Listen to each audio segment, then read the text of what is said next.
Alright, kita mulalah. Sambil-sambil menunggu yang lain datang, kita mula dululah. Masa itu mas kan? Kita kira masa yang ada ni sangat-sangat sangat-sangat penting dan jangan kita bazirkan. Okey, hari ini perbincangan SPM 2022, tapi yang ini SPM bulan Januari ni. Okey, yang tempoh hari kan bulan September, yang ulangan 2021 tu. So, untuk perbincangan pada hari ini kita fokus kepada kertas 2 bahagian A dahulu. Right, muka surat 80. Soalan buku tahun-tahun lepas. SPM kertas peperiksaan sebenar. Muka surat 80. Cuba lihat dahulu soalan pertama.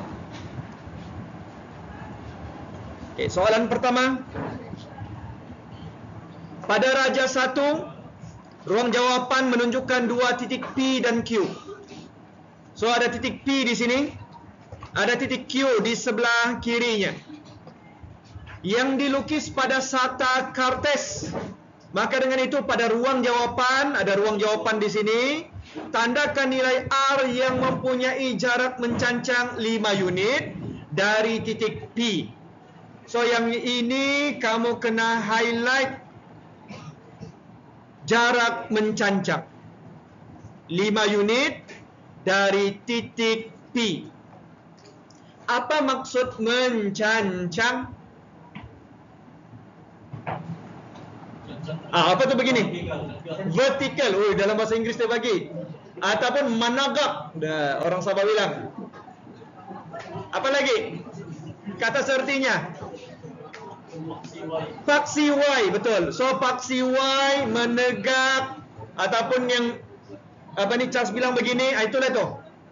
So, kalau dari titik P ini, kalau jarak mencancang bermula ataupun dari titik P, ianya adalah selari dengan paksi Y. Ini paksi Y. So, kalau selari dia berada di atas garis ini. Cuma ada syaratnya.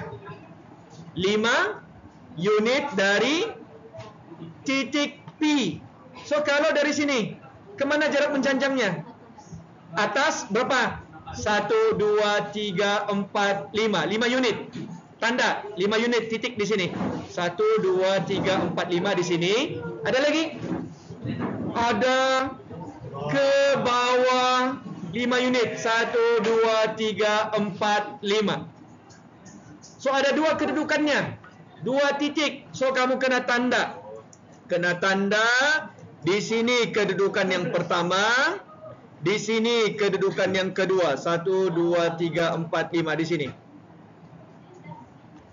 So, soalan dia bilang tandakan titik R. So, R ada 2. Kamu letak di sini. Dia suruh tanda kan? Arahannya tanda pada ruang jawapan. So, R ada 2. Soalan ini 1 markah, maksudnya dua-duanya mesti betul. 1 salah, tiada markah. Untuk melengkapkan jawapan ini, kamu letaklah dia punya koordinat. Coba baca koordinat ini apa? Apa? X-nya apa? 3, kemudian koma 6. Yang di bawah 3 dulu.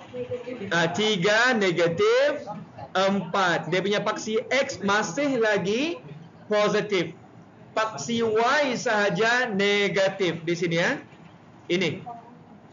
Sini 3, so 3 kepada negatif 4. Dari sini juga 3 kepada 6. 1, 2, 3, 4, 5. Betul. Okey, dua-dua mesti betul. Ini dan ini 1 markah. 1 markah sahaja. Walaupun ada 2 jawapan, 1 markah sahaja. Ada pertanyaan? Okey. Boleh teruskan? Yang tengah makan boleh makan. Okey, soalan B. Cuba dulu. 30 saat.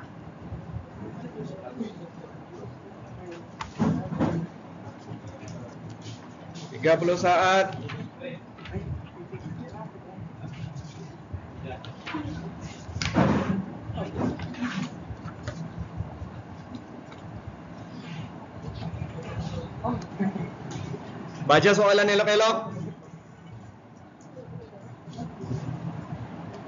Hitung jarak dalam unit antara R dan titik Q. Nyatakan jawapan betul kepada dua tempat perpuluhan. Yang ini cikgu tidak boleh kasih back-nya sebab dia dalam mod rakaman. Tapi kamu kena guna rumus yang berikut. Guna rumus yang berikut. Kalau cikgu buat lakaran, sebab ada dua titik R. Cikgu buat lakaran dulu. Di sini, di sini. Di sini titik apa nih? Waalaikumsalam. Di sini titik P. Di sini R yang pertama, di sini ada R yang kedua, kemudian titik Q berada di sebelah kirinya pada sukuan kedua. So soalan suruh cari jarak R dan Q. So kamu boleh guna sama ada QR yang di atas ataupun QR yang di bawah. Kalau cikgu bentukkan segitiga bersudut tegak, dia jadi begini. Yang ini sudut tegak lah kononnya. Lakaran cikgu sahaja. Yang kamu kena cari adalah jarak ini. Ambil satu pengiraan saja, sama ada R yang di atas ataupun R yang di bawah. Ambil yang di atas lah. Yang tadi, masih ingatkah dia punya koordinat tadi atas? 3, 6. P, berapa koordinatnya? 3, 3, 1. Q, negatif 2, 1. Okay, sekarang cikgu bagi hint. Kamu cari jarak ini, kemudian jarak mengufuk. Cari jaraknya. Kita guna teorem Pythagoras. Teorem Pythagoras. Cari dulu A. Anggaplah ini A. Anggap ini B. Kita mau cari C. Kalau mau cari A adalah jarak mencancang. Ini paksi yang sama, tidak payah lihat. Lihat paksi yang berbeza. 6 dan 1 berapa? 5. So yang ini jaraknya 5 unit. Bahkan dalam soalan pertama tadi, dia beritahu sudah awal-awal. Untuk B, kamu lihat yang ini. Negatif 2 dan 3. Kamu cari perbezaannya. 3 tolak negatif 2. 5 juga kan? Sebab 3 tolak negatif 2, 3 tambah 2. So yang ini 5 juga. So guna teorem Pythagoras. C sama dengan punca kuasa 2 terhadap 5 kuasa 2 tambah 5 kuasa 2.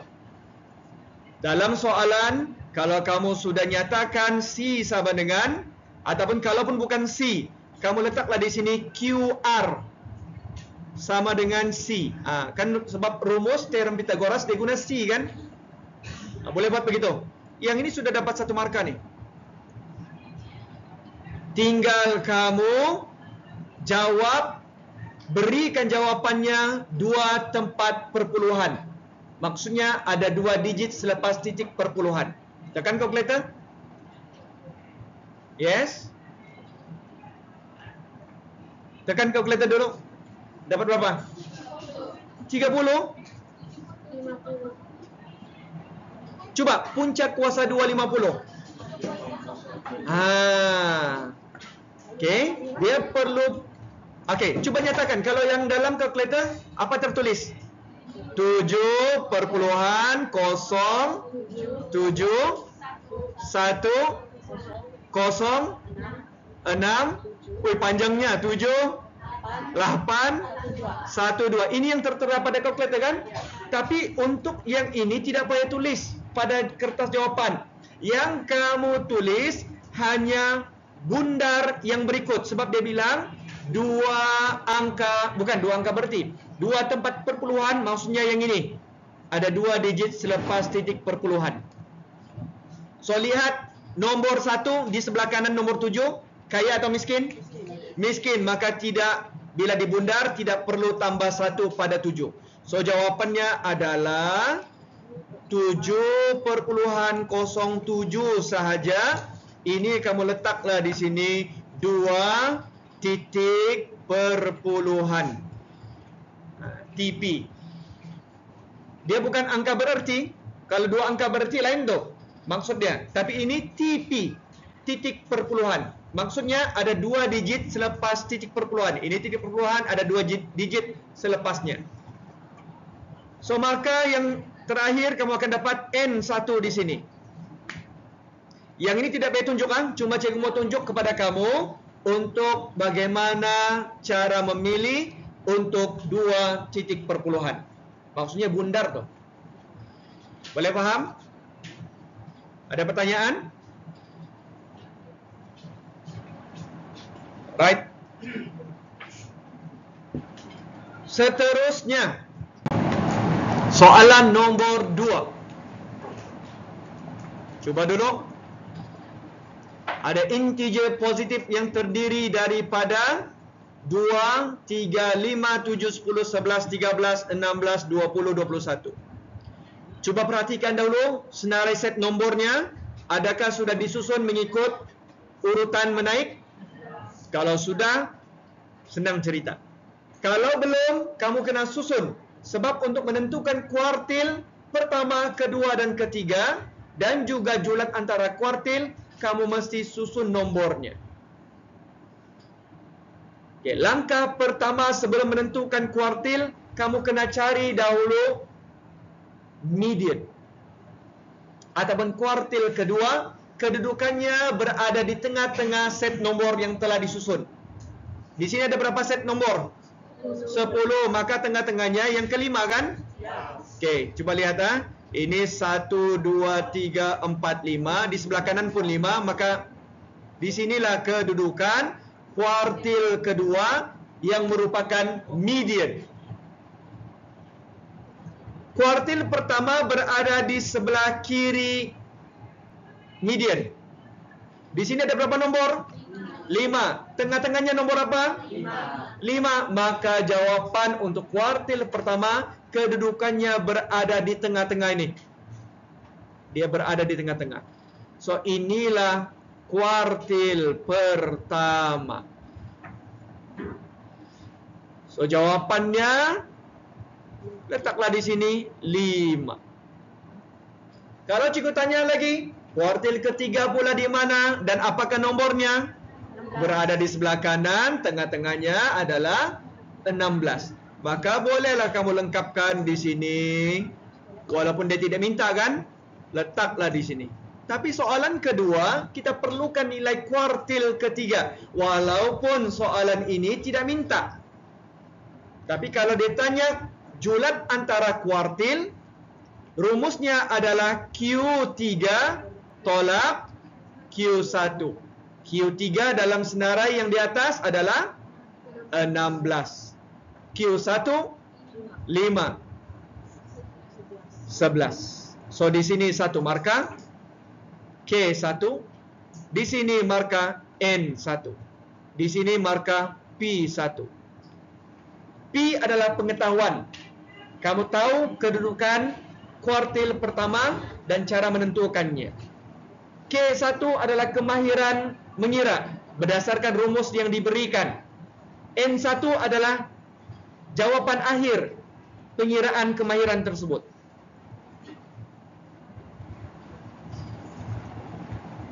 Faham? Soalan seterusnya. Berkenaan bab 3 tingkatan 4, penaakulan logik. Soalan favorite ni yang melibatkan pernyataan ataupun implikasi. Cuba jawab 30 saat. Pasal Syah Puteri pergi tidak payah salin soalan tapi terus jawab sekali.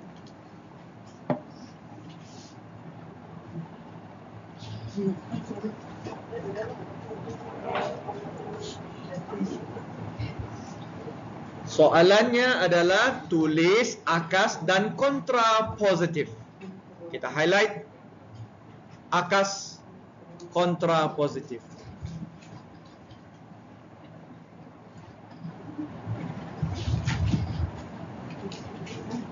Hintnya adalah sambil-sambil kamu jawab, mana tahu ada yang sudah mahir cara jawab. Implikasi ataupun pernyataan. Okey, cikgu letaklah di sini I lah.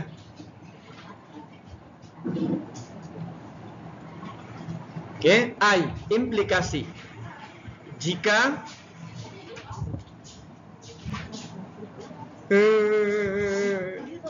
boleh bah? Okey. Alright. Hati-hati balik kah?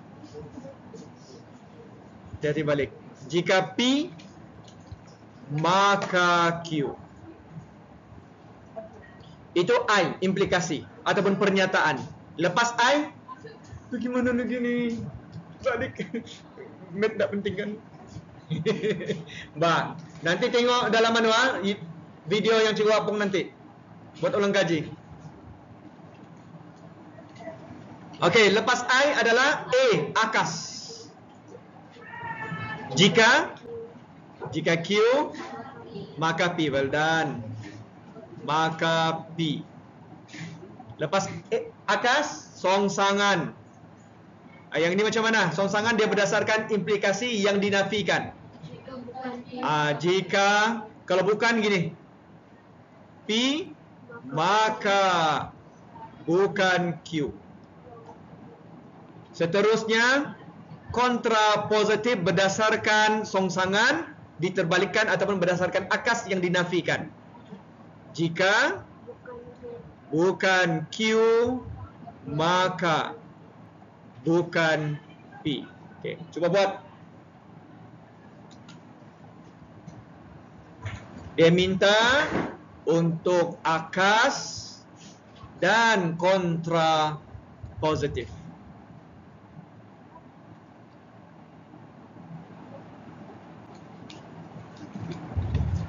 So, akas ini Q. Semuanya P dululah. P bermula daripada selepas jika dan sebelum tandaan koma. Semua yang ini. Ini P. Manakala Q selepas maka hingga akhir pernyataan. Q. So, kalau akasnya adalah jika Q maka P, tinggal kamu tuliskan sahaja. Jika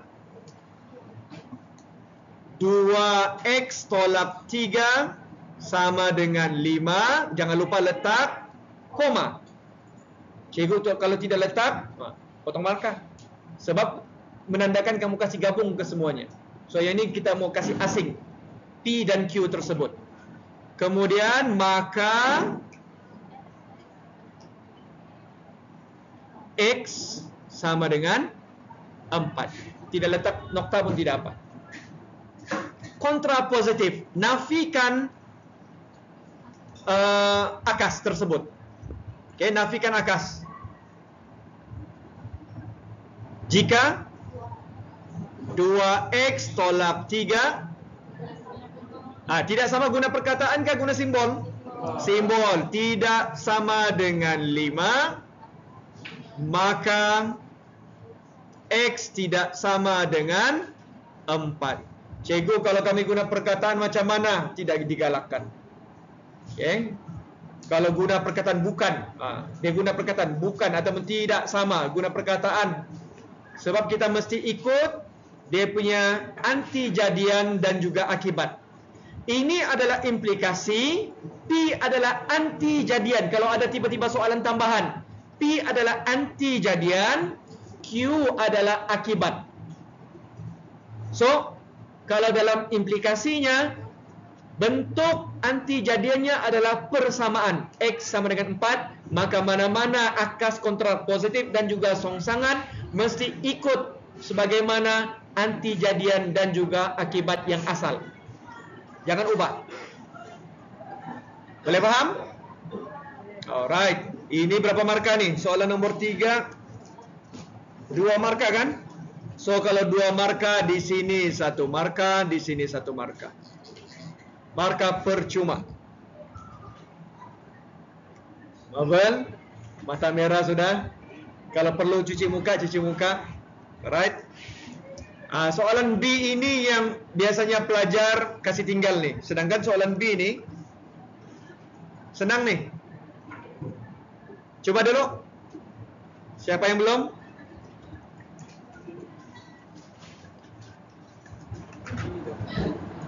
Selagi boleh tahan mengantuk, tahan. Sebab kombinasi tengah hari matematik, jawapannya tidur nyenyak. So kena tahan. Siapa yang kuat semangatnya untuk lulus, walaupun mengantuk, dia akan masih berjuang. Tapi kalau tidak tahan juga, nap sedikit kejap pun boleh, tidak masalah. Oke, buat satu kesimpulan. Buat kesimpulan berdasarkan pola yang diberikan.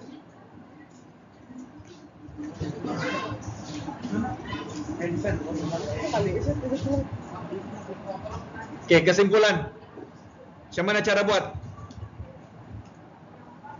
Cuba lihat daripada keempat persamaan, nombor apa yang berbeza untuk persamaan pertama dan kedua. Yang paling depan ini dan juga dalam kurungan, betul? Untuk dapatkan ini, semuanya bergantung kepada apa yang ada dalam kurungan.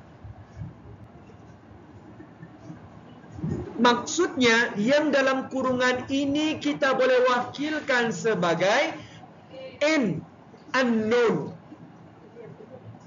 So, kamu akan catat dia sebagai, ambil ini saja. So, kita akan ambil itu sahaja, wakilkan setiap nombor yang dalam kurungan sebagai n. So, kamu akan wakilkan 8. N kuasa 2 tolak 4. Kemudian apa lagi? Di mana n sama dengan apa nombor yang dalam kurungan? 1, 2, 3, 4. Buat lagi koma, titik perpuluhan, bukan titik perpuluhan, titik sebanyak 3 kali. Merujuk kepada bahawa nombor ini bukan berhenti setakat nombor 4, tetapi berterusan mengikut jujukan nombor tersebut. Kalau cikgu tanya, apakah nombor yang kelima? Sudah pasti 5. 6, 7, 8, 9, 10. Tidak perlu nyatakan semua. Letak saja wakilkan dalam perpuluhan, bukan perpuluhan, titik berurutan sebanyak 3 kali. Inilah kesimpulannya. So, 2 markah. Yang ini mesti package. Dua-dua ini mesti ada. Dua-dua ini mesti ada. Baru kamu layak dapat 2 markah. Paham sudah? Untuk bahagian sebelah kiri ini tidak perlu wakilkan sebagai N. Sebab kan cikgu bilang nilai 4, 28, 68 dan 124 itu bergantung kepada nilai N yang kita akan masukkan ke dalam ini. Contoh, kalau cikgu masukkan 3 ke dalam N, gantikan tempat, maka akan jadi 8 darab 9 tolak 4 akan sama dengan 68. Begitu caranya. Okey? Faham? Okey. Soalan nombor 4.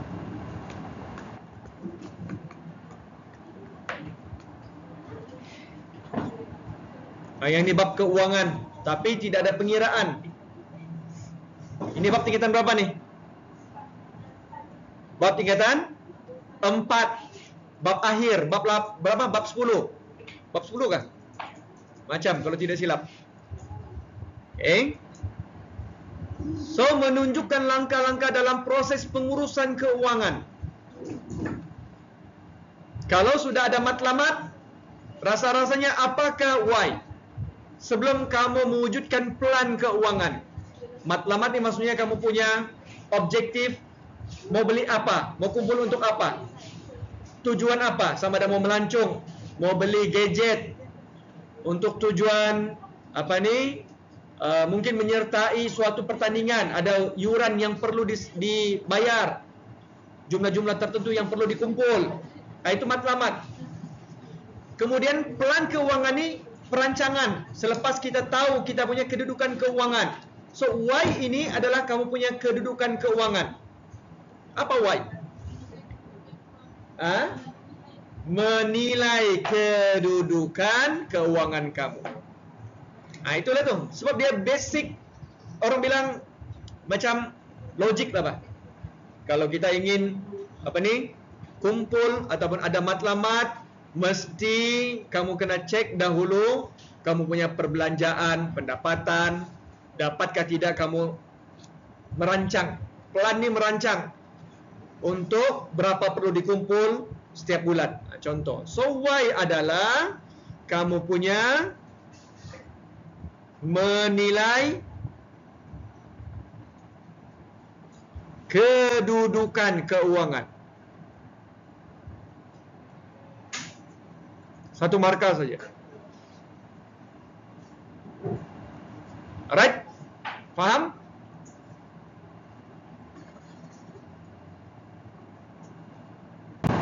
Soalan B. Tentukan aliran tunai. Cuba jawab, 3 markah. Cikgu bagi hint. Untuk aliran tunai, rumusnya adalah jumlah pendapatan tolak jumlah perbelanjaan.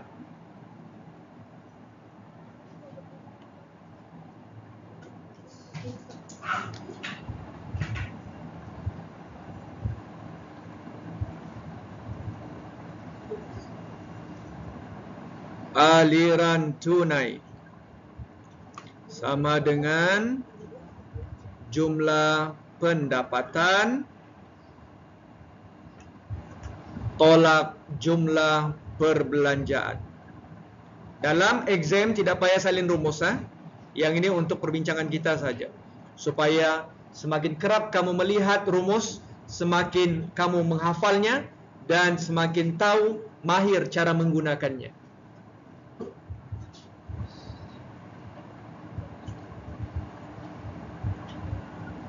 Okey, masukkan jumlah pendapatan. Dalam soalan, kalau kamu perhatikan,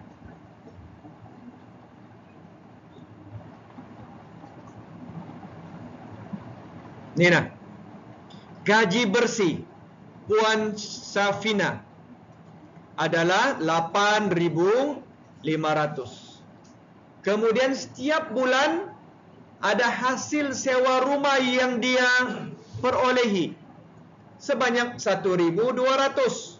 Warna kuning itu cikgu tandakan mewakili jumlah pendapatan. Untuk perbelanjaan, cikgu tandakan guna warna merah,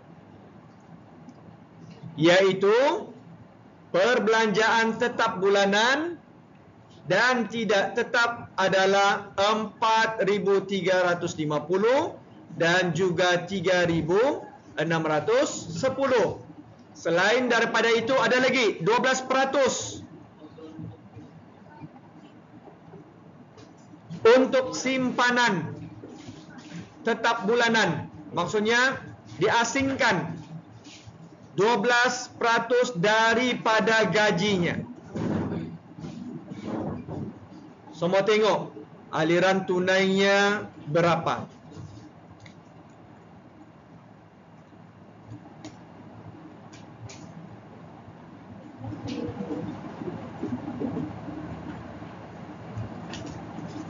Okey, jumlah pendapatan dahulu. 8500 tambah 1200. Kemudian tolak keseluruhan jumlah perbelanjaan dan juga simpanan yang diasingkan untuk setiap bulan. Masuk. Okey, tolak 12% daripada gaji, iaitu 8.500. Kemudian tolak lagi apa? perbelanjaan. Nah, 4350 3610. Kalau kamu guna rumus jumlah, yang ini kamu boleh kurungkan, tetapi di sini akan guna tambah.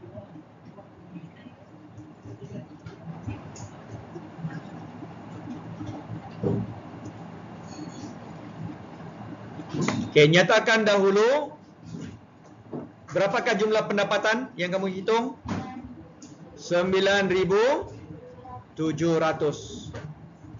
Okey, jumlah perbelanjaan 12% darab 8,500 tambahkan 4350 3610. Kita perlukan 2 jalan kerja dan 1 jawapan sebab soalan ini 3 markah.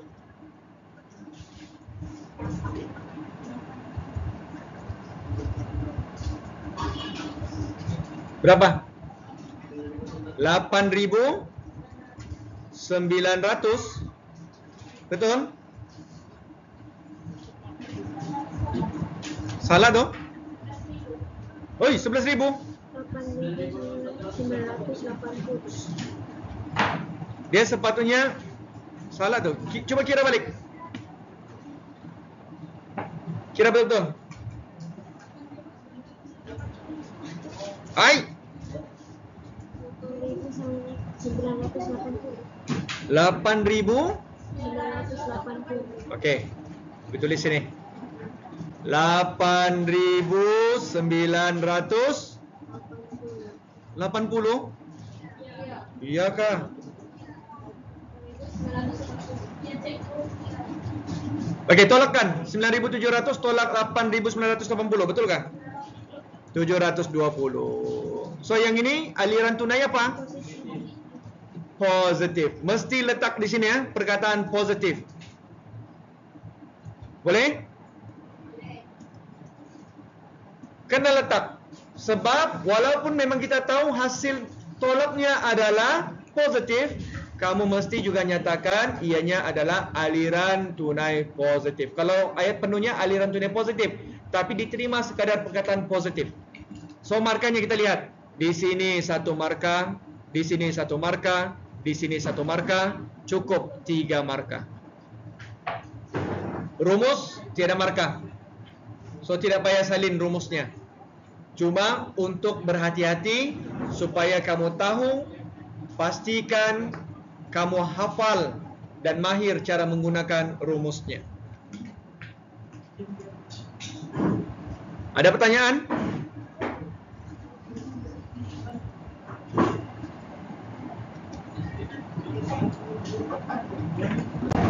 Okey, soalan 5. 3 markah. Siapa sudah buat? Angkat tangan. Tidak buat nih. Buku tu cikgu bagi lama sudah kan? Rasa-rasanya kalau tidak silap bulan 5 cikgu bagi. Boleh sudah kamu mula actually jawab sampai akhir muka surat. Jawapannya adalah QP sama dengan berapa kamu dapat? 9. Kira dulu. Kamu ni tanya jawapan dulu, baru mau buat. Semak. Car sudah buat. Tengok. Bakal suami misali. 9. Coba dulu. Makan betul si Abel nih. Buat kerja. Okey, soalannya. Kawasan berlorek berbentuk rhombus. So kamu kena tahu rumus rhombus. Rhombus dia segi 4, tetapi dia tidak menggunakan rumus segi 4 untuk luas. Sebab bentuk dia ni macam bentuk parallelogram. Segi 4 selari. Sebutnya pun macam terseliu lidah. Parallelogram. Parallelogram. Okey. Segi 4 selari. Dan dia terherot. Condong kan? Kalau segi 4 yang biasa tu, sama ada tepat ataupun sama, segi 4 sama, panjang darab lebar. Yaitu panjang yang ini, darab ini. Kalaulah ianya segi 4 tepat, segi 4 sama, tapi ini rhombus. Luasnya adalah berpandukan kepada panjang ST ini darabkan dengan ketinggian rhombus. Tinggi dia, tinggi mencancang daripada titik T kepada garis ini. Cikgu buat garisan satu di sini.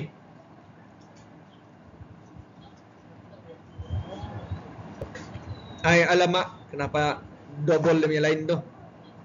Ni ya.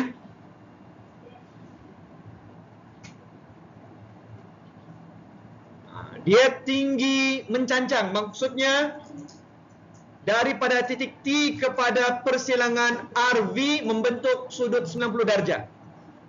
So dalam soalan ini dia bagi tinggi rhombus adalah 1/3 daripada PU. 1/3 daripada PU. Maka berapa tinggi? 8. Bagus. So tulislah awal-awal. Di sini nilainya 8. So kalaulah segi 4, luasnya adalah panjang darab lebar. Untuk rhombus, luasnya adalah panjang darab tinggi rhombus. Okay, itu untuk luas rhombus. Tapi ada lagi maklumat yang diberikan dalam soalan ST. Nisbahnya terhadap TU adalah 1:4. Diberi ST 10, berapakah TU? 30. 40 lah. Sebab di sini kan 1. Kalau satunya 10, maka 4-nya 4 darab 10, 40. Okey, di sini 40 meter daripada T kepada U. Maka berapakah panjang SU? 50 meter. Kita perlukan juga panjang QP. Berapakah panjang QP? Yang bukan kita perlukan, kita perlu cari. Soalan dia kan suruh cari QP.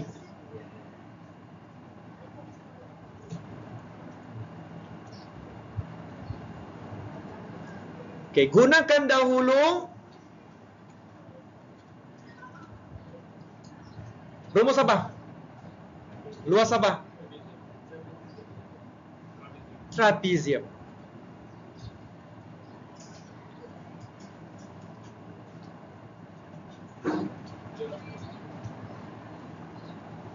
Okey, kena ingat soalan ini yang ini nah. Luas ruang makan utama dia bagi 628. Maksudnya adalah luas yang tidak berlorek sahaja. Yang berlorek ini kamu kena cari tolakkan dengan luas keseluruhan trapezium akan sama nilainya dengan 628. Cuba dulu. Cikgu buat begini ya, hint ya. Hint. Luas trapezium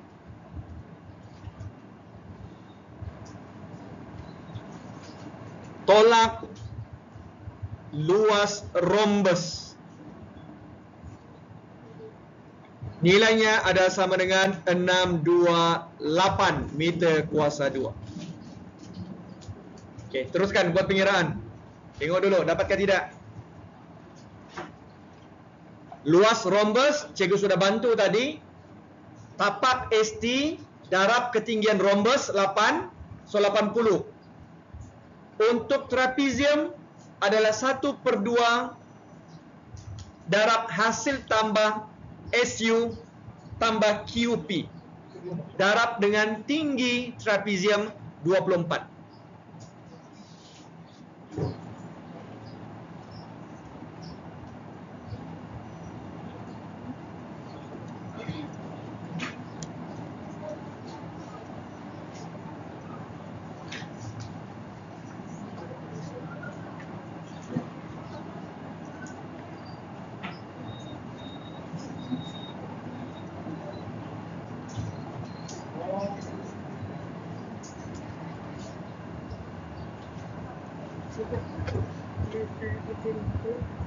Bagaimana?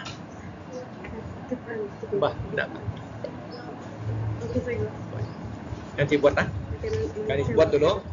Nanti coba upload dalam apa nih YouTube dan kamu buat cek. Saya mau balik. Oke. Buat begini ya. 1/2 darab 50 tambah QP darab 24 tolak 10 darab 80 sama dengan 628. Alright, Abdri, hati-hati balik. Ingat kami dalam perjalanan. Iman bagaimana pula ni? Iman bagaimana? Boleh, Pak.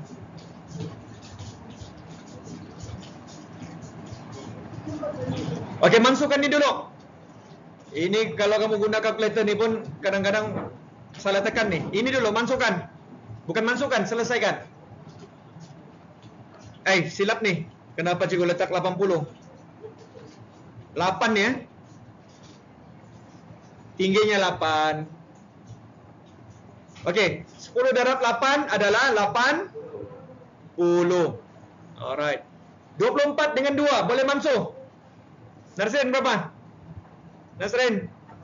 Nah, itulah bercerita belakang. 24 bagi 2. 12. Yang dibagi jadi 12. Darabkan 12 dengan 50. 12 darab QP. Tekan kalkulator. 12 darab 50 berapa? 600. Okey, 600. Tambah 12 QP tolak 80 sama dengan 628. Okey, selesaikan 600 tolak 60. 600 tolak 80. 600 tolak 80 berapa? 520. Okey. Bolehlah kamu buat begini. 520 tambah 12P sama dengan 628. P berapa? Buat shortcut terus. Sama dengan 628 tolak 520 bahagi 12.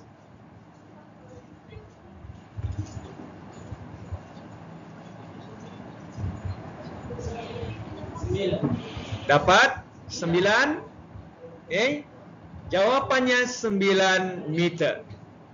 Panjang sedikit jalan kerjanya, tapi puas hatilah dapat 3 markah. Okey, markahnya dapat di sini nih. Di sini 1 markah, di sini 1 markah, di sini 1 markah. 3 markah.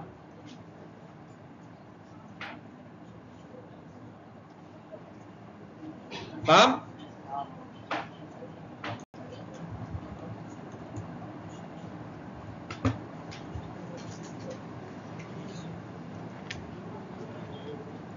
Soalan seterusnya, soalan nombor 6. Coba jawab dalam masa 30 saat hingga 1 minit lah. Tengok. Coba gambar dulu. Ini yang tinggal dalam kelas. Nanti hilang lagi nih. Gambar dulu sebelum dia hilang.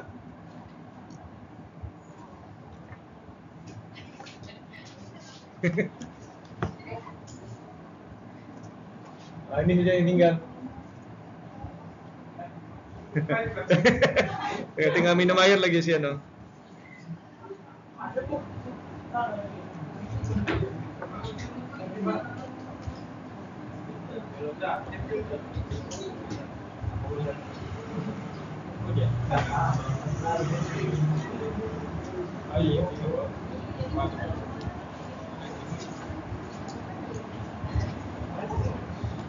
Oke, soalan nomor 6.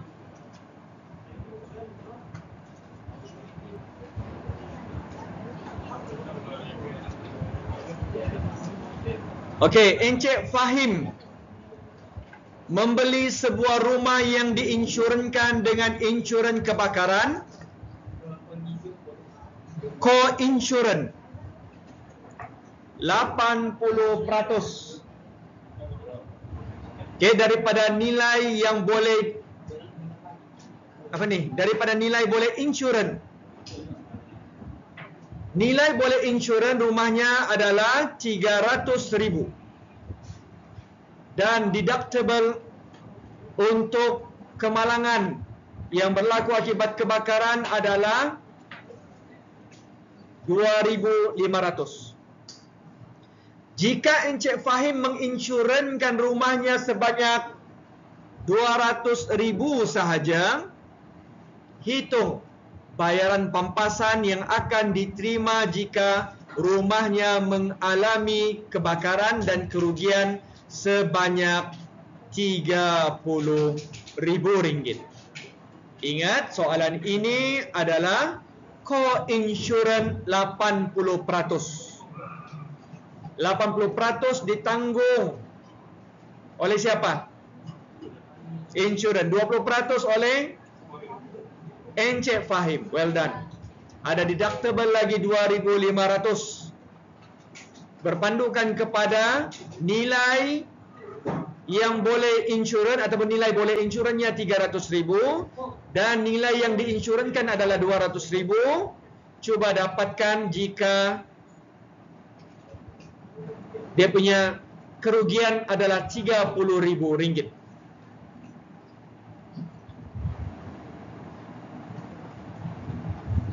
Kamu kira dahulu 80% yang ditanggung oleh syarikat insurans. 80% daripada RM300,000. Kira dulu. Sebab ini kan co-insurans kan? Maka 80/100 darab RM 300,000 ringgit. Berapa? Okey, ngam. RM 240,000. 240,000 ringgit. Okey, gunakan nilai itu untuk rumus yang berikut. Cikgu buat rumusnya di sini. Sebab kita mau kira dahulu bayaran pampasan.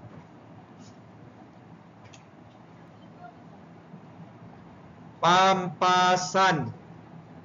Rumusnya adalah jumlah insurans yang dibeli. Okey, insurans yang dibeli. Insurans yang dibeli. 200,000. Bahagikan dengan insurans yang harus dibeli. Insurans yang sepatutnya dibeli. Yang sepatutnya dibeli. Okey, darabkan dengan jumlah kerugian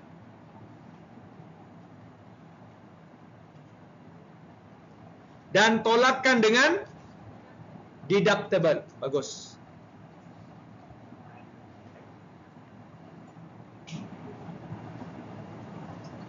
So, masukkan dalam pengiraan. Insurans yang dibeli berapa tadi? 200,000. So, yang ini 200,000 bahagi 240. ngam 240,000. Jumlah kerugian dalam soalan 30,000. 30,000. Kamu selesaikan ini dulu, barulah tolakkan dengan deductible-nya 2,500.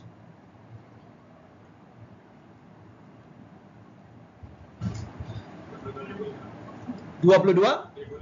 Well done. 22,500. Soalan ini 3 markah, di sini 1 markah, di sini 1 markah, semua yang ini nih 1 markah, di sini 1 markah.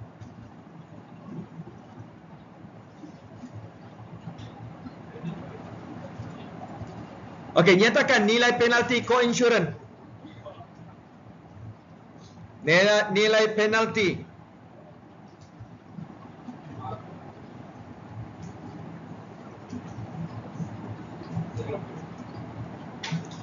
Kamu akan gunakan nilai yang ini. Nilai ini berapa tadi? Coba tekan kalkulator. 200,000 bahagi 240,000 darab 30,000. 25,000. Kan? Kamu tolak daripada dia punya jumlah kerugian. Sebab soalan ini satu markah aja nih. So dia begini, 30,000 tolak 25,000 sama dengan penaltinya adalah RM5,000. Satu markah ini saja nih.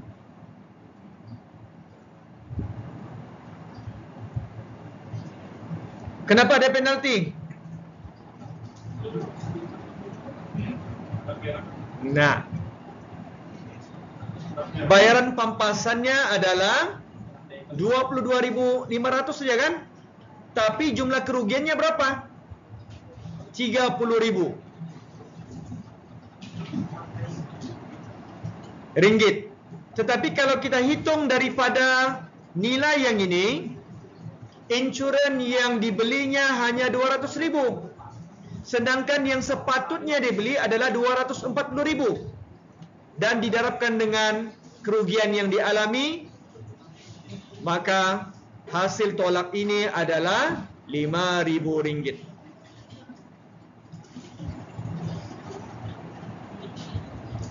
Soalan seterusnya 7.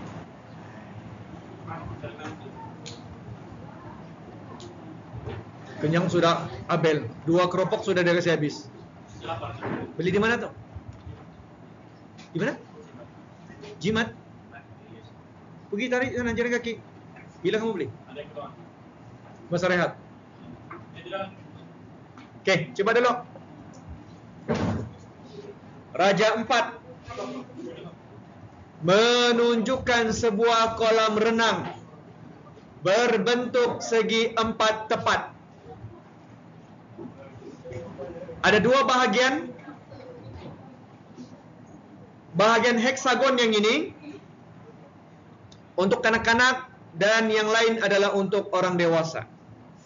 Luas kawasan bahagian kanak-kanak dinyatakan adalah 12/4/7 meter persegi, manakala luas kawasan dewasa adalah 107/3 meter persegi.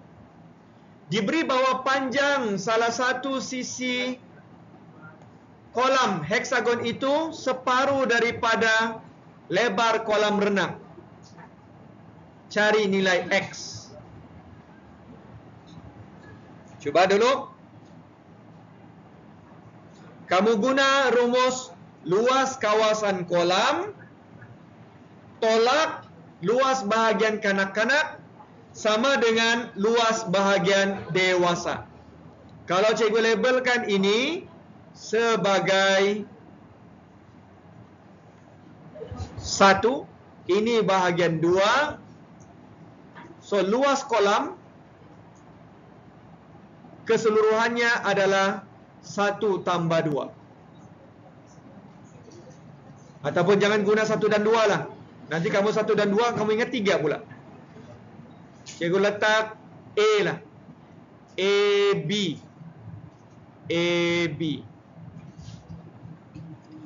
So cari dahulu luas kolam berapa, A berapa, B berapa.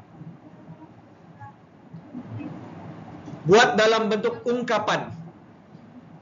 Sebab yang ini melibatkan huruf dan juga nombor.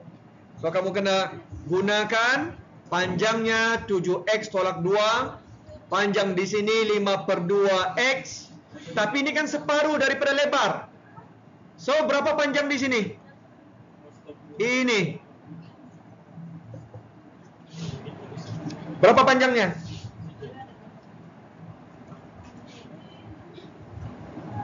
5/2 darab 2 5. So yang ini 5x meter.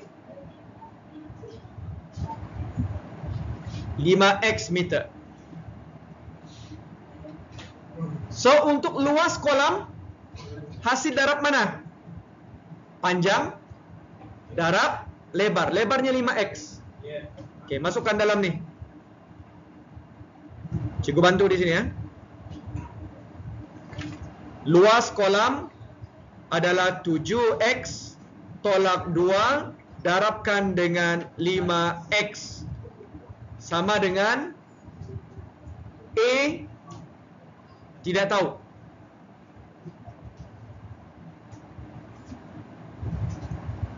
Sebab dia suruh cari nilai anu ni. Berapa nilai A? Ni nah. Luas kanak-kanak ini, luas dewasa ini. So campurkan saja. Ini kasih campur 12 bukan 100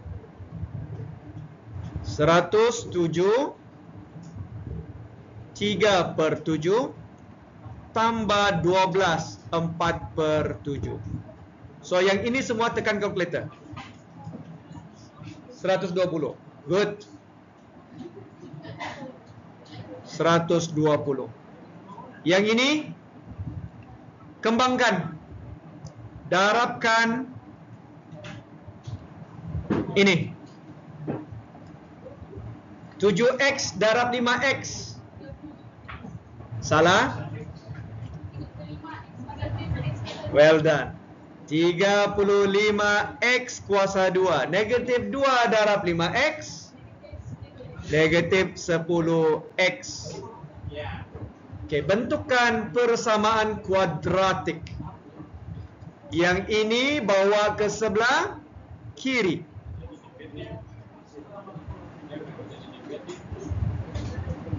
Dia akan jadi 35x kuasa 2 tolak 10x tolak 120 sama dengan sifar. Faktorkan.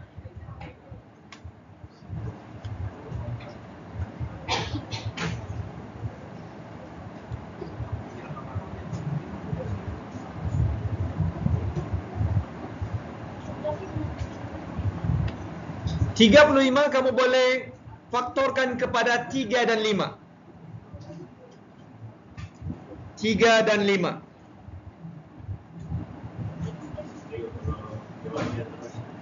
Kalau jawab terus pun boleh. Tekan kalkulator.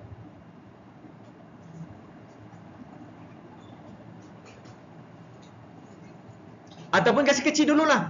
Nah, ini kita belajar macam mana cara kasih kecil dulu. Apa sifir sepunya untuk 35, 10 dan 120? 5. So 35 bahagi 5 dapat 7. Kita guna inilah. Di tengah 10 bahagi 5 2. 120 bahagi 5 Dah nampak? Okey, 120 bahagi 5 24. Betul? Dah tipu? Alright. Okey, faktorkan. Boleh sudah ni? Senang sudah. So kalau 7 darab 1. 24 darab berapa? 12 dan 1. Cikgu sambung di sini ya. 7 gunalah 7 x satu lagi x 12 dan 1 untuk 12 dan 2 untuk 24. So di sini tambah 12, di sini tolak 2. So kamu boleh guna kaedah kekisi ataupun kamu dapatkan 24 adalah hasil darab 2 dan 12. So kamu arrange, pastikan hasil darab silang dan bila ditambah nilai x-nya, pastikan nilainya adalah negatif 2x. Okey, untuk x yang pertama 7x sama dengan, bukan sama dengan, tambah 12 dululah, satu-satu kita buat. Tambah 12 sama dengan sifar, X sama dengan negatif 12/7. Satu lagi, X tolak 2 sama dengan sifar, X sama dengan 2. Manakah nilai X yang mungkin? 2. Kenapa tidak negatif 12/7? Sebab ini kan jarak. So, yang ada nilai negatif kita abai. Ambillah nilai positif 4 markah. Apabila habis, sudah dia kenyang makan habis. Oke, good. Kan habis mau pulang sudah. Oke. Di sini dapat 1 markah nih. Semua yang ini 1 markah. Di sini markah yang kedua. Di sini markah yang ketiga dan keempat. Oke.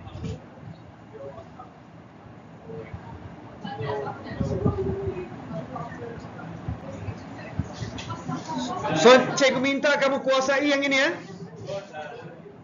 Kuasai yang ini. Bagaimana memfaktorkan persamaan kuadratik. Selain memfaktorkan, kamu kena tahu juga bagaimana cara mengembangkannya. Soalan ini adalah soalan rutin dalam SPM. Pengembangan dan pemfaktoran suatu persamaan kuadratik. Seterusnya, Nick, oke. Masih bertahan? Jangan tidur. Yes. Siapa-siapa panggil? Calculator. Coba kamu tekan calculator, boleh tak? Untuk penggunaan calculator yang ini supaya kita boleh buat semakan semula jawapan nilai X yang sepatutnya. Kadang-kadang ada murid bila dia faktorkan, dia tidak yakin itu jawapannya. Kamu boleh masukkan nilai A, B, C untuk persamaan tersebut melalui calculator. Cikgu, saya dapat 120. 120? Calculator saya tunjuk lain. Hah? Calculator saya tunjuk lain daripada 120. Mana tengok? Bahagian nilai, Yang ini, this one. yang bahagian nilai saya tidak dapat 120. Kamu tekan dulu 107. Aha. Oke, tambah 12 4/7.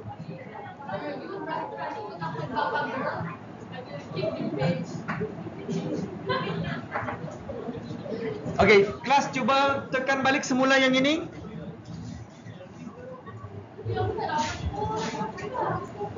Terus 20 kan? So, Lovely dapat lain pula.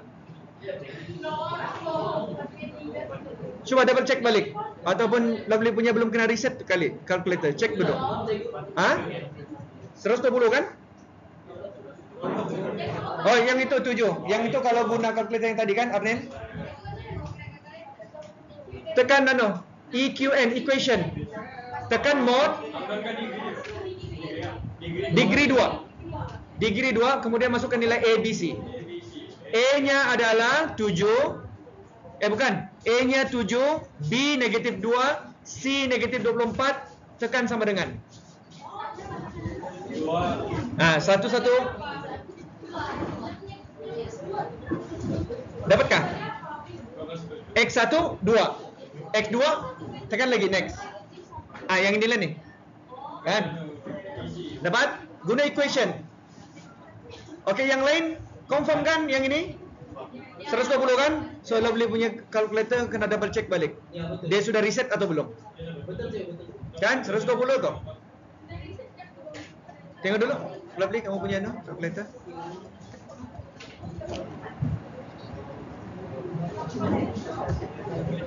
Oke, yang lain coba soalan seterusnya 8. Cuba cek dulu calculator Lovely ni.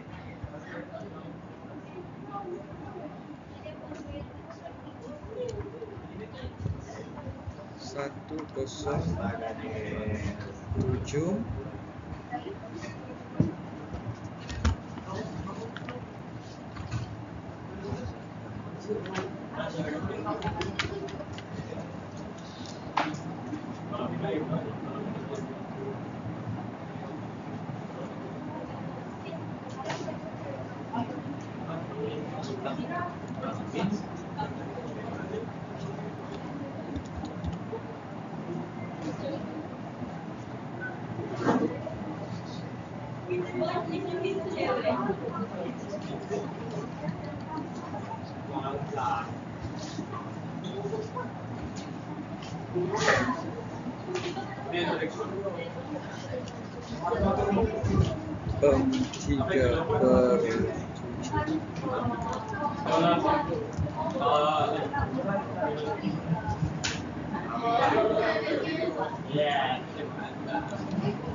Nah, dapat sudah.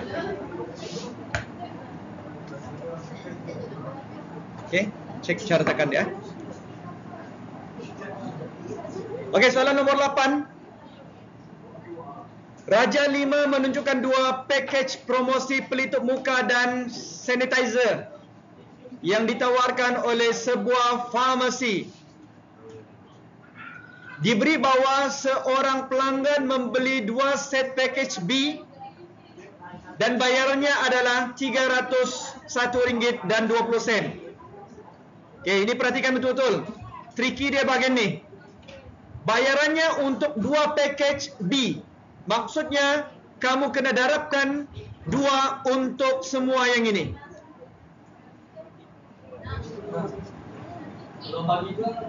Bahagi 2?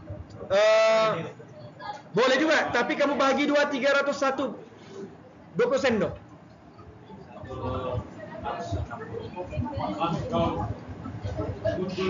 Okey, guna kaedah matriks. Cari harga sekotak pelitup muka dan juga sebotol sanitizer. Soal 5 markah, ingat tak? Kelas yang sebelum ini pun kita pernah bincang soalan ini, mirip soalan. Kamu mesti dapatkan 2 persamaan. 2 persamaan dahulu daripada raja tersebut. Buat 2 persamaan, bentukkan persamaannya. Package A harganya adalah RM148.40. Ni dengan pembelian apa nih? Face mask ada 3 kotak, sanitizer 4 botol. So kamu wakilkan dahulu face mask guna huruf apa? X, Y. So kena tulislah. Letak di sini. Pelitup muka. Pelitup muka sama dengan X. Kemudian sanitizer. Tangan Y. Kalau kamu sudah guna XY dan menyatakan unknown-nya XY sampai habis, pastikan XY. Siapa yang akhir pengiraannya guna huruf yang lain, banyak markah kena potong. So yang ini 3X, sanitizer 4Y untuk package A. Untuk package B 2X tambah dengan berapa botol? Esok 2, tolu, 4, 5, 6 6Y. Tetapi hati-hati, 2 set package B harganya RM301.20. Kalau kamu ambil 1 set sahaja, bahagikan 2. Boleh? 100? Boleh. So, dia punya persamaan yang perlu kamu nyatakan ini. 3X tambah 4Y sama dengan 14840. persamaan pertama 1 markah.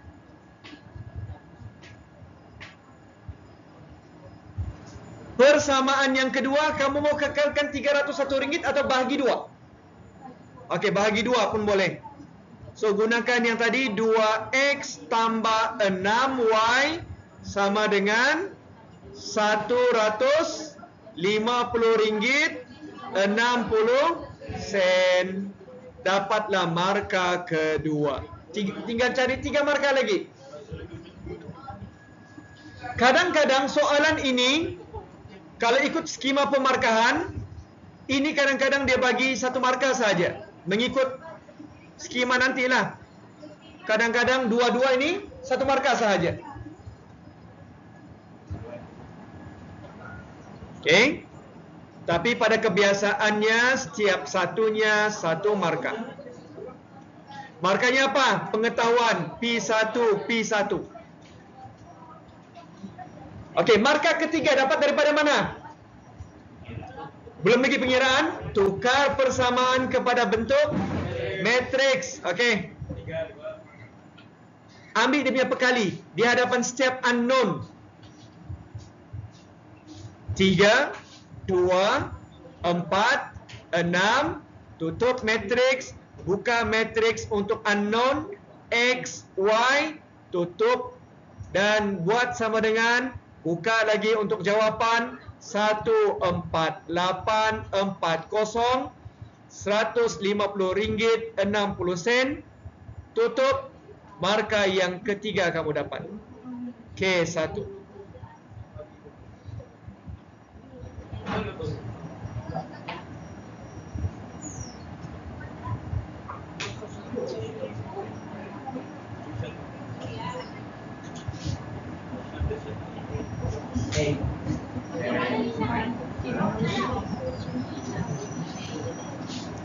So tinggal kamu melengkapkan lagi.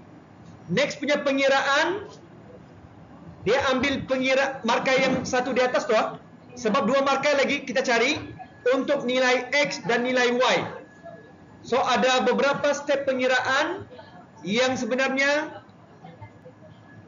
1 markah saja dari sini. Dia tidak ada tambahan lagi.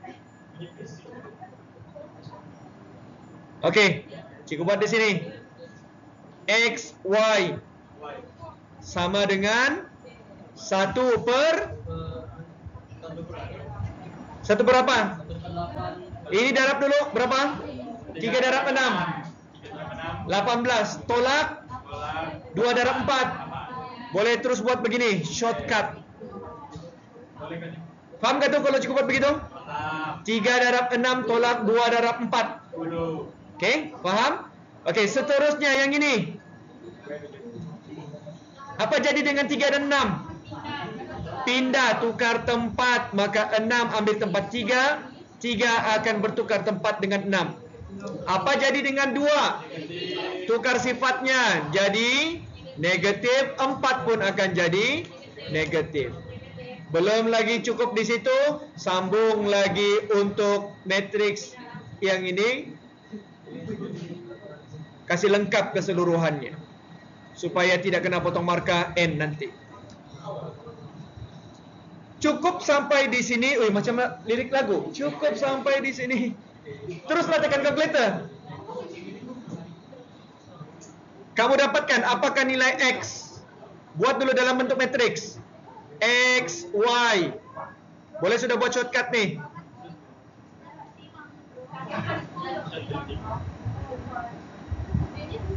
Yang ini kekal 1/10 dulu. Matriks di sini akan jadi matriks 21. Okey, 6 darab 148 40 sen tambahkan dengan negatif 4 darab 150 60 sen.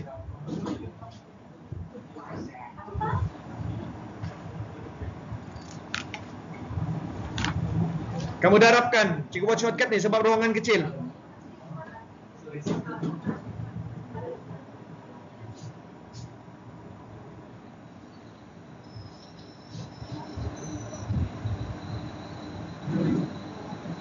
Dapatkah tidak? 288. Kan? 288 nih. Yang di bawahnya? Cek dulu. 155. Barulah kita nyatakan XY adalah 28,8 15,5. Barulah buat pengasingan. X sama dengan RM 2 ringgit 28 ringgit 80 sen. Y sama dengan RM 15 ringgit 50 sen. Markah seterusnya ini sahaja. Dapat markah N1 N1. Cukup 5 markah. Cikgu, jadi yang ini dan ini tidak markah lah. Dia sebenarnya step ini, step pertama, kedua, ketiga, keempat, 1 markah saja. Oke. Ada pertanyaan untuk matriks? Ingat, matriks juga soalan rutin. Setiap tahun keluar. Standby. Kamu kena menguasai cara pendaraban matriks.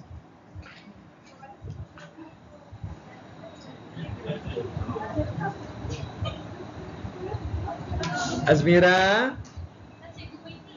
Tak, gembira betul lah ni. Ada kali dia ada orang kasih gembira di hari ni. Kan? Siapa kasih ketawa? Okey, 9. Cuba dulu.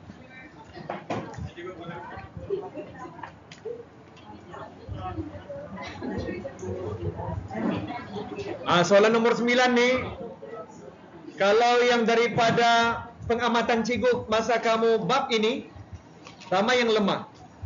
Bab penjelmaan, transformasi.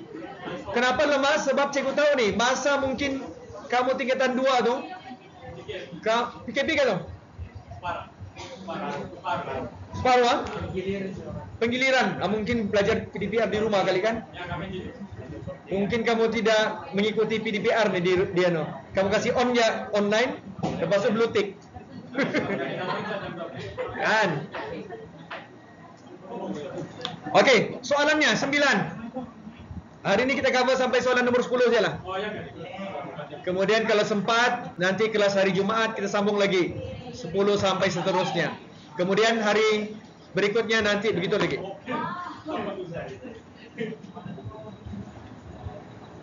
Okey, tentukan koordinat M prime. This one is M prime. Tapi dalam raja ini M, yang ini M double prime. M prime berada di sini, tidak tahu antara ni. So kamu kena tentukan koordinatnya. Nawara. Ada kecil, ada manis. Okey, cuba dulu. Cikgu minta dulu kamu buat 1 markah, dapatkah tidak? Oh, jangan gitu. Belum lagi mula. Terus tu dapat. 56 je kau. 56? Ya. 56 tu macam yang nama kedai nasi lemak tu, 1/6.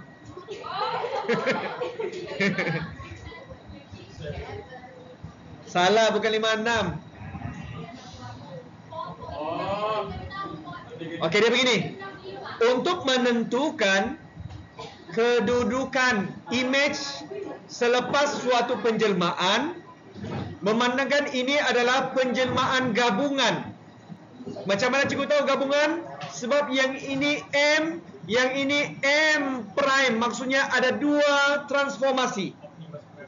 Daripada M kepada M prime kepada M double prime. So M prime ini kamu akan perolehi selepas kita melakukan penjelmaan yang pertama daripada M kepada M prime. Kemudian daripada M prime, buat penjelmaan yang kedua akan dapat M double prime. Masalahnya sekarang ini, dia bagi gabungan transformasinya TR, di mana satu T, mana satu R untuk penjelmaan. Perhatikan ini dulu. T QR. Kan cikgu bagi tahu tempoh hari, untuk menentukan image, buat yang kedua dahulu, baru yang pertama. Maka di sini R, di sini T. R itu apa? R. Damyonger. Kamu ketawa kamu kan? Kalau bagian itu ketawa kamu, Anda Nazmira, ketawa betul lah. Kena di jiwa dia. Arba, bukan R apa? R itu adalah rotation, putaran. T adalah translasi. Macam mana cikgu tahu? Lah, dalam soalan kan dia bagi. Nah, T translasi, R putaran. So kita tahu sudah dia punya translasi dan putaran. Cuma kalau kita mulakan dengan koordinat M, untuk kita putarkan mencari M prime susah. Sebab kita perlukan titik putaran dan juga arah putaran. Tapi soalan A ini dia tidak bagi. Dia hanya bagi tahu putaran saja. Yang dia bagi lengkap adalah translasi. Tapi itu daripada M prime kepada M double prime. Coba kamu kasih reverse yang ini. Reverse. Ini daripada M prime, dia bergerak 2 unit ke kanan, 6 unit ke atas. Sebab dia 2 positif, 6 positif. Kalau kita kasih reverse, kasih terbalik, 2 akan jadi negatif 2. Okay, negatif 2. Kalau negatif 2 maksudnya bergerak ke kiri berapa unit? 2. Okay, ini ya. Coba lihat. 1, 2. Kemudian 6 positif. Kasih lawan dia. Negatif 6 ke bawah 6 unit. 1, 2, 3, 4, 5, 6. So kita dapatlah kedudukan M prime. Berapakah koordinatnya Abel tadi? 30. Markah percuma. Markah percuma. Boleh faham? Okey, seterusnya nyatakan arah putaran dan pusat putaran bagi transformasi R. Boleh sudah kita ni? Daripada M kepada M prime. Buat satu garis. Minta maaf cikgu punya garisan tidak lurus sebab untuk paparan ini tidak ada dia punya ni pembaris. So cikgu buat lakaran saja. Yang itu lakaran garis saja yang menghubungkan M dan M prime. Siapa yang ada jangka lukis boleh cari dia punya garis serenjang. Garis serenjang. Yaitu garis serenjangnya adalah memotong garis merah tersebut membentuk sudut 90 darjah. Dia begini, kalau garis serenjangnya, siapa yang ada jangka lukis, gunakan jangka lukis, letak jarumnya pada M, buat arc yang besar. Kemudian daripada ini ukuran yang sama, tanda garis tengah. Mana sudah kamu punya ni? Okey, tandakan dulu yang begini tu. Supaya kamu dapat garis serenjang. Guna jangka lukis. Itu cara pembinaan garis yang berserenjang terhadap garis yang warna merah ni. Indah padam. Memanglah, tu kan. Saja je. Kamu nena buat sikit lagi mau mengolok kan? Nena gitu.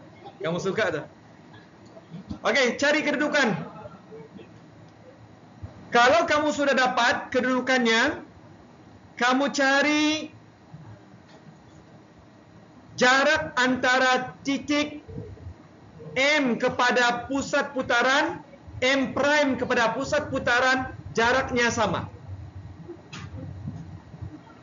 Paling senang guna jangka lukis dan pembaris yang berbentuk segitiga tersebut. Cikgu sudah ajar sebelum ni. Cari.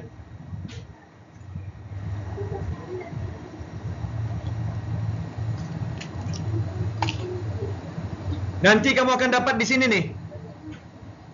Okey. Negatif 42. Satu lagi 1 negatif 7. Ada dua kedudukannya. Yaitu kalau cikgu guna nanti, kalau kamu nanti guna jangka lukis, kamu akan dapat garis serenjangnya di sini. Ui, teruknya. Kejap. Mengolok. Lakaran saja, jangan kemolok. Begitulah. Minta maaf. Serenjangnya itu, tetapi jarak yang sama yang dimaksudkan adalah ini yang membentuk sudut 90 darjah. Nih, sudut 90 darjah dari sini ke sini. Yang ini 90 darjah, yang ini pun 90 darjah. Sebab dia bilang putaran 90 darjah. Jarak ini sama, ini sama, ini sama. So ada dua jawapan. Jawapan yang pertama, kalau koordinatnya pusat putaran pada titik negatif 42, yang ini akan putar mengikut lawan arah jam. Lawan arah jam. Kedudukannya di sini. Lawan arah dari sini ke sini. Satu lagi, kalau kita baca pusat putarannya di sini, dari M kepada M prime, yang ini ikut arah jam. Tapi kamu kena nyatakan di sini koordinatnya apa. Nanti kamu coba sendiri ya. Pastikan kamu tanda dengan tepat. Kamu akan dapat 1 negatif 7 pusat putarannya. Arahnya adalah ikut arah jam. Ikut arah jam. So, 2 markah.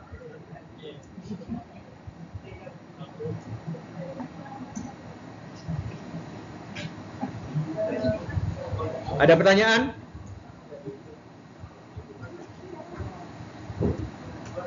Macam-macam sudah kamu punya bentuk mata nih. Ada yang ada eye bag, ada yang warna merah. Ya, Aisyah cergas, masih bertenaga, bagus Aisyah. Ada yang lagi santai, kaki naik. Soalan yang terakhir untuk hari ini. Belum lagi. Ada soalan B. Sabar. Jangan dulu. Yang mana? Cikgu dah boleh kasih back sudah deh. 1 negatif 7 ikut arah jam. Kamu ni tu saya suruh lambat. Biar lambat asal tertinggal. Lambat tertinggal. Okey, B. Huraikan selengkapnya transformasi tunggal yang setara dengan transformasi TR. Ingat, T adalah translasi, R adalah putaran. So, kamu cari lagi satu transformasi tunggal yang setara dengan TR.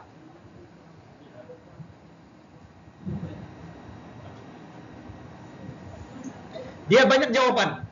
Ada banyak jawapan. Kamu boleh pilih putaran, boleh pilih pantulan, boleh pilih translasi.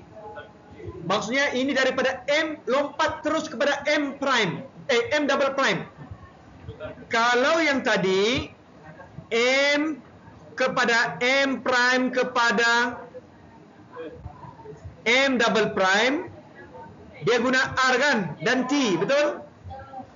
Tapi kali ini M kepada M prime, M double prime, kamu cari transformasi X.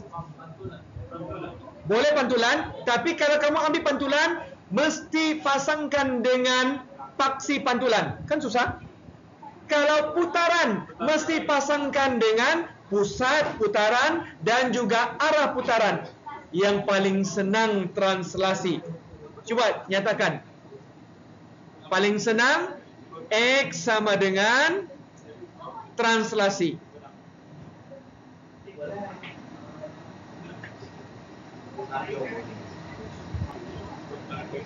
Kalau sudah ada translasi, tinggal nyatakan pergerakan pada paksi X dan Y.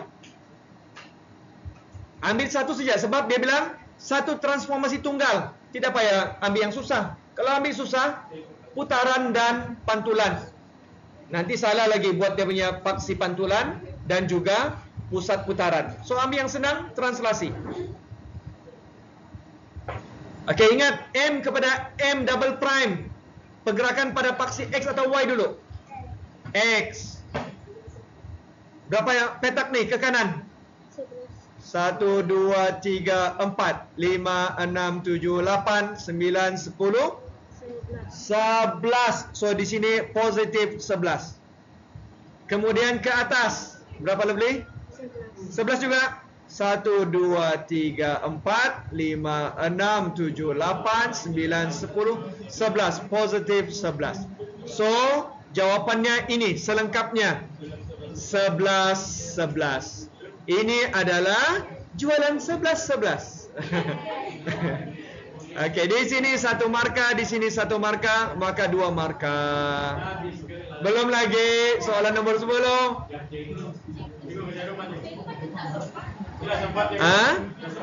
Sempat bang.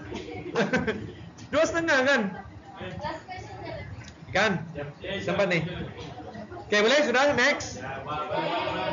Ya bang.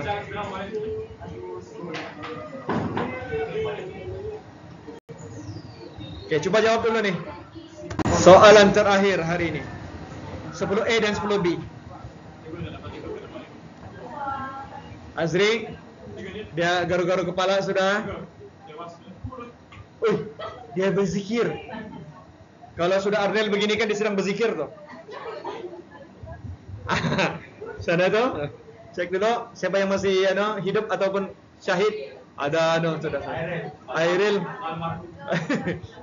Okey, nyatakan ruang jawapan. Pada ruang jawapan lakarkan Y sama dengan 3/2 sin X.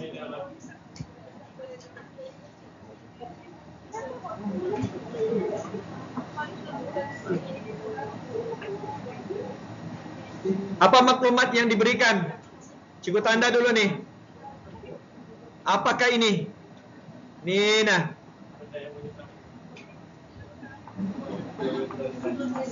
Tiga per 2 itu apa? Jangan lupa yang ini. Dia memang sudah sin sebab dia bagi tahu kan sin sana. Kita mau guna bandingkan dengan yang ini. Y sama dengan A sin BX tambah C. A sama dengan apa? Amplitude. Woi, bangun. Tadi dia tidur nih. Semangat dia. A adalah amplitude.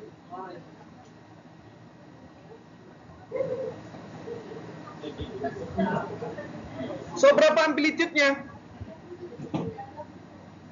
3/2. A adalah 3/2. B-nya pula berapa di sini? Berapa perkali untuk X yang ini? Tiada, ada. Perkali universal. 1. B-nya sama dengan 1. C-nya sama dengan C. Berapa C di sini? 0. Well done. Oke, sekarang lakar. Tandakan dulu amplitude. Apa amplitude maksudnya? Yang mana? Oh, yang gini-gini. Oke. Paling tinggi nilai maksimum terhadap garis keseimbangan. Di mana garis keseimbangan untuk yang ini? Sebab dia punya nilai C kan sifar, maka garis keseimbangannya adalah paksi X. Maka nilai maksimum tolak nilai X pada, bukan nilai X, nilai Y pada paksi keseimbangan Maka nilainya sifar. Y-nya sama dengan sifar. Tandakan dahulu. 3/2 kamu tandakan di sini. 3/2. Di sini pun tanda juga. Negatif 3/2.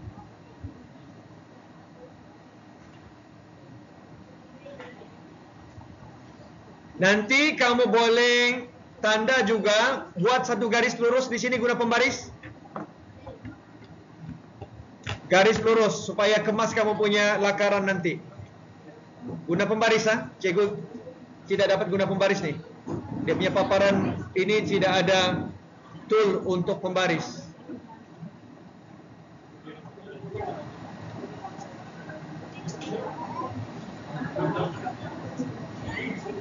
Oke, tentukan dulu. Satu kitaran mengambil berapa darjah?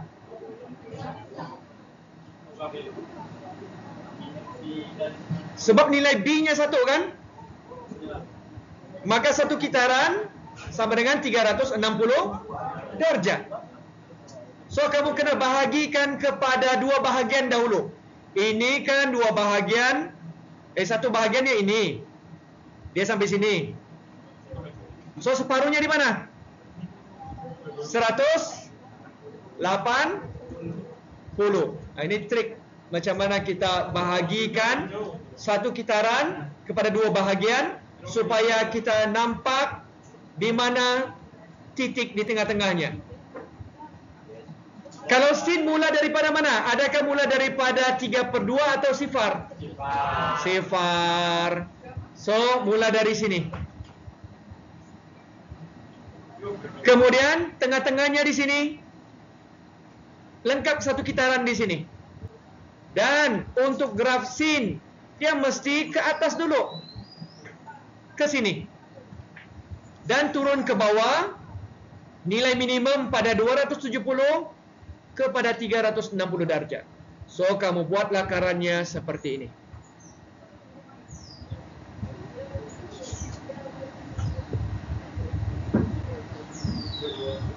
Alamak, dah Kalau kamu buat, pastikan cermat, sebab ini susah, bah. Begitulah lakarannya walaupun bida. Ketawa itu. Biarlah cacat begitu. Padulilah, ketawalah kamu. Bolehlah tuh. Okay. So, yang ini dua marka. Markanya di sini akan diperhatikan. Dan juga dia punya satu kitaran adalah 360 darjah, dua marka. Apabila 3 tidak cukup. Ada lagi. Soalan yang ini ada masalah. Okay, B yang terakhir.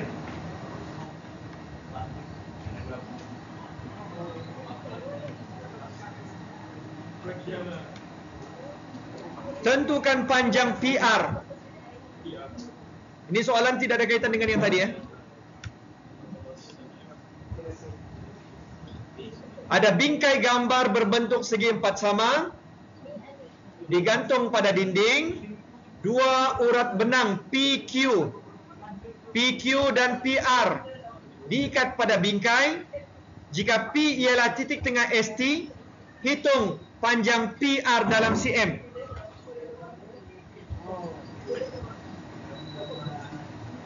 Okey. Hint dalam soalan. Ini segi empat sama. Apa maksud segi empat sama? Panjang sisi segi empatnya semuanya sama, betul? So, kalau ini 30 cm, SP berapa? PT berapa? Pintar anak-anak. So, tandalah di sana 15. Cikgu lengkapkan. Di sini 30, di sini 30. Okay. Panjang PR yang ini. PR. So, berpandukan kepada segitiga bersudut tegak yang ini. Ni nah, segitiga bersudut tegak PRS. Kamu cari PR. PR merujuk kepada sisi yang terpanjang untuk segitiga ini. Apakah nama sisi yang terpanjang? Hipotenus. So, bolehlah guna teorem Pythagoras.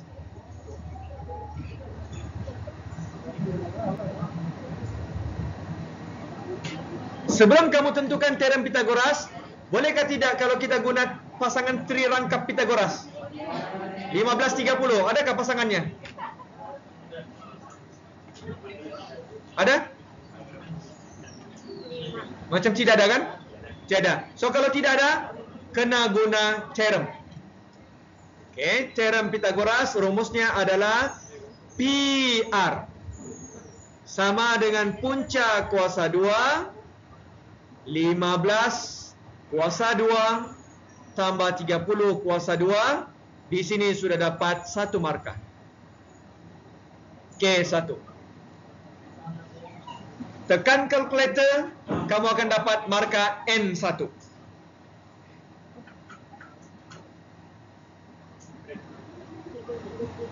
$33, lovely berapa?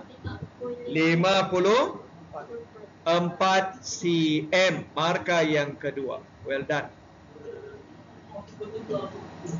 Soalan terakhir.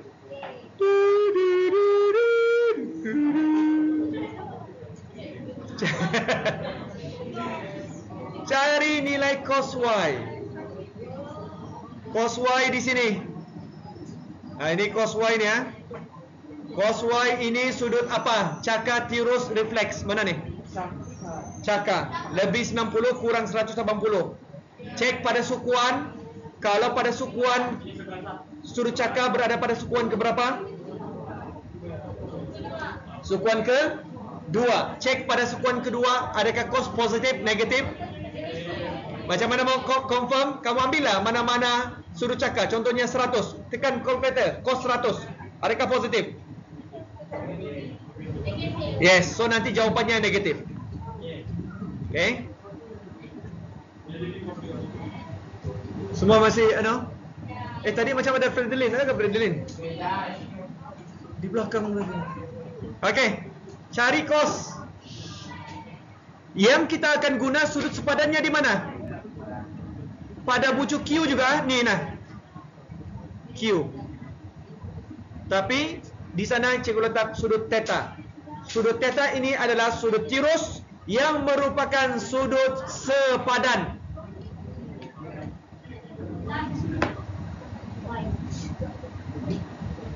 Apakah rumus kosinus?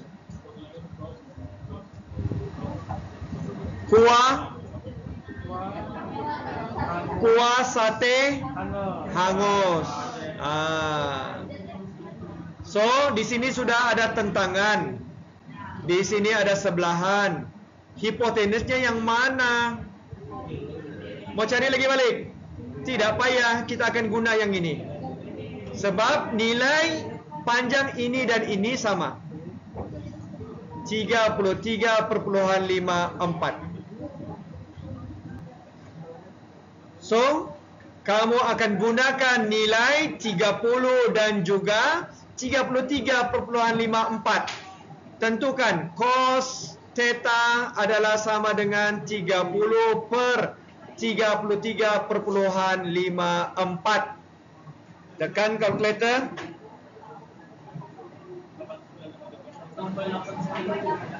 Positif kan?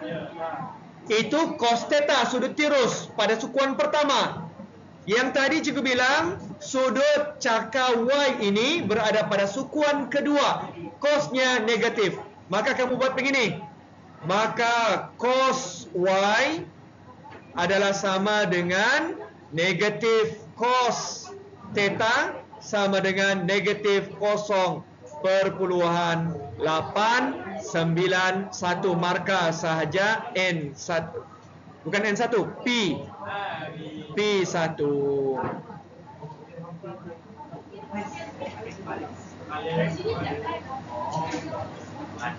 Ngam 2 jam. Kita mula tadi 12.30 sampai 2.30. 2 jam. So, faham atau tidak? soalan-soalan rutin dalam bahagian A cikgu minta kamu kuasai. Sebab cikgu minta kamu target sekurang-kurangnya kertas satu kamu boleh dapat markah jangan kurang daripada 30.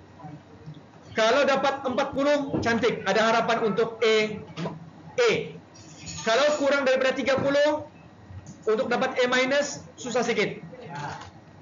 So cikgu harap kamu akan dapat 30 markah untuk kertas 2 bahagian A dahulu. Nanti kita akan bincang bahagian B dan bahagian C dan juga kertas 1 nanti. Okay? Alright. Boleh kemas-kemas.